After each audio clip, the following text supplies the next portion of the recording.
தேவனே நான் உமதண்டையில்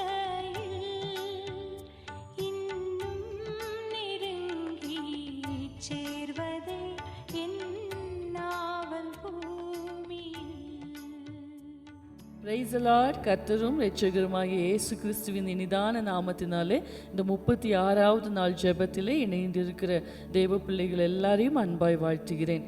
பிரியமானவர்களே, நம்முடைய ஆவிக்குரிய வாழ்க்கையிலே நாம் அடுத்த நிலைக்கு முன்னேற வேண்டும் என்றால் நாம் தேவனோடு கூட உள்ள உறவிலே நெருங்கிய நிலையிலே நாம் காணப்பட வேண்டும் என்றால் நாம் நன்றி உள்ளவர்களாக காணப்பட வேண்டியது மிகவும் அவசியம். எங்கே இந்த நன்றி உணர்வு குறைந்து கொண்டே வருகிறதோ அங்கே ஆவிக்குரிய வறட்சி வளர்ந்து கொண்டே இருக்கிறது. ஆவிக்குரிய வளர்ச்சி வளர்ந்து கொண்டே இருக்கும்போது அது நம்முடைய ஆவிக்குரிய வளர்ச்சியின் தொய்வுக்கு காரணமாக அமைந்துவிடும். எனவே ஆவிக்குரிய வளர்ச்சி அடைய வேண்டும் என்று எத்தனிக்கிற ஒவ்வொரு தேவ பிள்ளைகளும் நன்றி உள்ள இருதயத்தோடு காணப்பட வேண்டியது மிகவும் அவசியம். நாம் செலுத்துகிற ஆராதனை கூட, நாம் ஏறெடுக்கிற ஜெபங்கள் கூட நன்றி நிறைந்த இருதயத்திலிருந்து வெளிப்படும் போதுதான் அது உண்மையான ஆராதனையாக இருக்க முடியும். பாருங்கள் பிரியமானவர்களே, நன்றியுள்ள இருதயம் நம்முடைய ஃபோக்கஸை ப்ராப்ளம்லேருந்து ஆண்டுடைய பிரச்சனத்துக்கு நேராக பிரச்சனைகளில் நாம் கவனம் செலுத்துகிறதை விடுத்து ஆண்டவருடைய பிரசன்னத்திலே நம்மை கவனம் செலுத்த வைக்கிறது. முற்காலத்திலே நடந்த பிரச்சனைகளிலே, முற்காலத்திலே நாம் சென்ற பாதைகளிலிருந்து தேவன் எப்படி நம்மை விடுவித்தார் என்று சொல்லி அதை நினைவிலே வைத்து ஆண்டவருக்கு நன்றியாய் இருப்பது நம்மை கடந்து போகிற தற்கால பிரச்சனைகளை ரொம்ப ஈஸியாக கடந்து போகிறதற்கு கர்த்தருடைய பிரசன்னம் நமக்கு மிகவும் உதவி செய்கிற ஒன்றாக காணப்படுகிறது. அது நம்முடைய விசுவாச வளர்ச்சிக்கும் வித்திடுகிற ஒன்றாய் காணப்படுகிறது. நம்மிடத்தில் நன்றி உள்ள இருதயம் காணப்படுமானால் நம்ம கம்ப்ளைண்ட் பண்ணிகிட்டே இருக்க மாட்டோம். நம்ம போய்கொண்டு இருக்கிற சூழ்நிலையை குறித்து நம்ம ஆண்டவரிடத்துல முறையிட்டு கொண்டே இருக்க மாட்டோம். ஒரு கான்ஃபிடென்ஸ் நம்மளுக்குள்ளாக வரும். அன்னைக்கு அந்த பிரச்சனையில் நின்று என்னை காப்பாற்றின தேவன், அதிலே விடுதலை தந்த தேவன் இன்னமும் எனக்கு விடுதலை தருவார் என்று சொல்லி ஒரு பெரிய விசுவாசத்தோடும் தைரியத்தோடும் நாம் முன்னோக்கி செல்வதற்கு அது மிகவும் உதவிகரமாக இருக்கும். பிரியமானவர்களே, நன்றி உள்ள இருதயத்தோடு ஒருவன் காணப்படுவானால் அவன் தன்னை ஃபோக்கஸ் பண்ணுறதை விட்டுட்டு, தன்னுடைய சுயத்தை நோக்குவதை விட்டுட்டு எல்லா காரியத்துக்கும் அவன் கர்த்தரை நோக்குகிறவனாக காணப்படுவான். அது மாத்திரமல்ல, நாம் நன்றி உள்ளவர்களாக காணப்படும் போது நம்மிடத்தில் இருக்கிற ஆவிக்குரிய பெருமைகள் ஒன்றுமில்லாமல் போய்விடுகிறது. நாம் நன்றி உள்ள இருதயத்தோடு காணப்பட்டோமானாலே நாம் தாழ்மை உள்ளவர்கள் என்று சொல்லி அர்த்தம். பாருங்கள், ஆவிக்குரிய பெருமை உள்ளவர்கள் ஒரு நாளும் நன்றி உள்ள இருதயத்தோடு காணப்படவே மாட்டாங்க.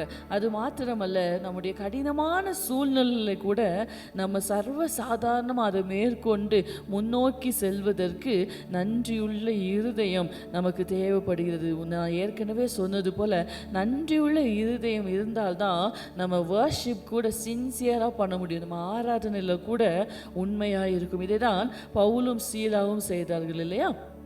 ஆமாம், பயங்கரமான ஒரு பர்சிக்யூஷன், ஒரு உபத்திரவத்தின் வழியாய் சென்று கொண்டிருந்த போது அந்த சிறைச்சாலை ஒன்றும் நம்ம இப்போ பார்க்குற சிறைச்சாலை மாதிரிலாம் கிடையாது.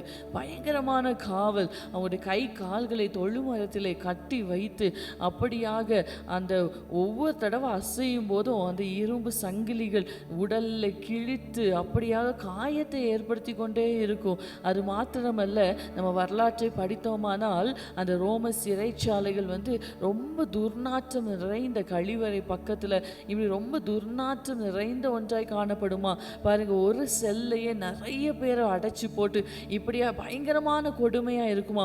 அநேக கைதிகள் இந்த சிறைச்சாலையில் இருக்கிற அனுபவத்துக்கு நான் உடனே மறித்து விடுவது நல்லது என்கிறது போல தங்கள் உயிரை சிறைச்சாலையிலே மாய்த்து கொள்வார்களாம்.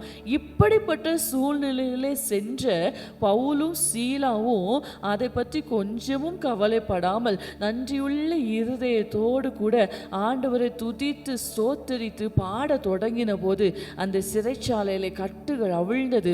அவர்களுடைய கட்டுகள் மாத்திரமல்ல, அங்கே சிறைச்சாலையில் இருந்த எல்லாருடைய கட்டுகளும் அவிழத்தக்கதாய் அங்கே கர்த்தருடைய பிரசன்னம் வல்லமையாக செயல்பட்டதை நாம் பார்க்க முடியும். அப்படியானால் பிரியமானவர்களே, நாம் நன்றாக இருக்கும்போது நாம் ஆராதிப்பதை விட நாம் ஏதாவது ஒரு கஷ்டத்தின் பாதையில் நம்ம உபத்திரவத்தின் பாதையில் சென்று கொண்டு இருக்கும் போதும் ஆண்டவரை நன்றியோடு துதிக்கிற அந்த ஆராதனையில் தான் ஒரு பெரிய பவர் இருக்குது. அதில் தான் ஆண்டவர் ரொம்ப பிரியப்படுகிறவராய் காணப்படுகிறார். நாம் பெற்றுக்கொண்ட ரட்சிப்பு விலையேற பெற்றது.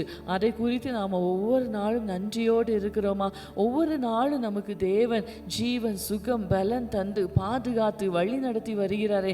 நாம் இன்று உயிரோடு இருப்பதே கர்த்தருடைய கிருபை தானே. அநேகர் இதை குறித்து யோசிப்பதே இல்லை. நாம் சுவாசிக்கிற காற்று எல்லாமே ஆண்டவர் நமக்கு இலவசமாய் தருகிற ஒன்று இல்லையா? நம்முடைய ஒரு சரீரத்தினுடைய ஒரு உறுப்பு செயல் இழந்தால் நம்ம எத்தனை லட்சம் கொண்டு போய் கொடுக்க வேண்டியது இருக்கும். ஆனால் எல்லாவற்றையும் தேவன் நமக்கு இலவசமாய் தந்திருக்கிறார் இல்லையா? இதை விட பெரிய ஒரு நன்மையை தேவன் நமக்கு என்ன செய்ய முடியும்? இதை குறித்து நம்ம ஒவ்வொரு நாளும் நன்றி உணர்வோடு இருக்கிறோமா? ஒரு விசுவாசியினுடைய வாழ்க்கை காலையில் எழுந்த உடனே நம்ம நன்றி சொல்கிறவர்களாக காணப்பட வேண்டும். இரவு தூங்க செல்கிறதற்கு முன்பதாக அந்த பகலெல்லாம் காத்த தேவனை நன்றியோடு துதிக்கிறவர்களாக நாம் காணப்பட வேண்டும். பிரியமானவர்கள், இந்த நன்றி உணர்வை தேவன் ரொம்ப எதிர்பார்க்கிறார். ஒரு முறை இயேசுவிடத்திலே 10 குஷ்டரோகிகள் சொஸ்தம் பெறும்படியாய் வந்தார்களாம். 10 பேரையும் கர்த்தர் சொஸ்தமாக்கினார். ஆனால் திரும்பி ஒரே ஒரு சமாரியன் மாத்திரம் வந்து ஆண்டவருக்கு நன்றி செலுத்தினார். அங்கே இயேசு அங்கலாய்க்கிறதை நாம் பார்க்கிறோம். சொஸ்தமானவர்கள் 10 பேர் இல்லையா? சுத்தமானவர்கள் 10 பேர் அல்லவா? இந்த தேவனை மகிமைப்படுத்துவதற்கு இந்த அந்நியன் ஒருவனை தவிர வேற ஒருத்தரையும் காணுமே அப்படின்னு சொல்லி ஆண்டவர் அங்கே துக்கப்படுகிறதை பார்க்கிறோம். அப்படியானால் பிரியமானவர்களே, நம்ம ஒவ்வொரு நாளும் நன்றி உள்ளவர்களாக காணப்பட வேண்டியது, நன்றி உள்ள இருதயமுடையவர்களாய் காணப்பட வேண்டியது நம்முடைய ஆவிக்குரிய வளர்ச்சிக்கு மிகவும் உபயோகமான ஒன்றாய் காணப்படுகிறது. நாம் ஜெபிக்கலாமா?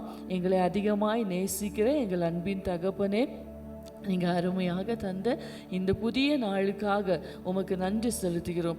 இந்த நாளிலும் நாங்கள் கற்றுக்கொண்டது போல தேவன் எங்களுக்கு பாராட்டி இருக்கிற எல்லா இரக்கங்களுக்காகவும் உம்முடைய கிருபைகளுக்காகவும் உமக்கு நன்றி செலுத்துகிறோம். ஆண்டவரே, உம்முடைய நன்மைகளை ஒவ்வொன்றாய் நினைத்து பார்க்கிறோம்.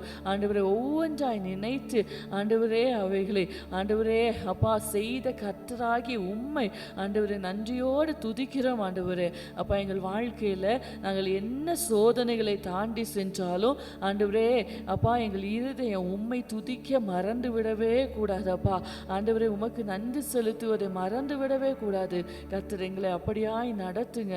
எங்கள் ஆவிக்குரிய வாழ்க்கையில் ஆண்டவரே நாங்கள் முன்னேறி செல்ல கர்த்தர் எங்களுக்கு உதவி செய்யும்படியாய் ஜெபிக்கிறோம். ஆண்டவரே அப்பா, எல்லா துதிகான மகிமை உமக்கு செலுத்துகிறோம். இயேசு கிறிஸ்துவின் நாமத்தில் கேட்கிறோம் ஜீவனுள்ள நல்ல பிதாவே. ஆமென், ஆமென். God bless you. கர்த்தர் உங்களை ஆசீர்வதிப்பாராக. இந்த புதிய நாளிலும் புதிய கிருபை, சமாதானம், தேவனுடைய பாதுகாப்பும் அவருடைய திவ்ய பிரசன்னமும் உங்களோடு கூட இருந்து வழி நடத்தட்டும். ஆமென், ஆமென்.